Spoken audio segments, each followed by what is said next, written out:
Magandang umaga mga pare ko. Muling nagbabalik ang Batang Gala. Next stop, hahanapin natin ngayon ang maliit na Godzilla dito sa Ibiya Park. Sayang nga mga pare ko, sakto yung punta natin dito. May mga bandang nagpapatugtog kaso nga lang bawal ko hala ng video. Kaya tara na mga pare ko, hanapin na lang natin si Mini Godzilla.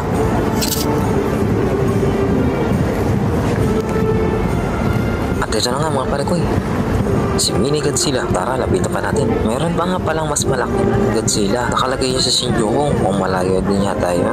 Kaya sa susunod na natin punta nyo mga pare ko. Dito muna tayo. Itong Mini Godzilla na to, makikita nyo dito sa Godzilla Square Ibiya, sa may tapat ng Toho Building. Sayang no mga pare ko, naririnig yun mas sa background na yung mga nagpapatugtog ano. Hanggang dito na lang muli ang ating video mga pare ko. Maraming salamat sa support ha. God bless.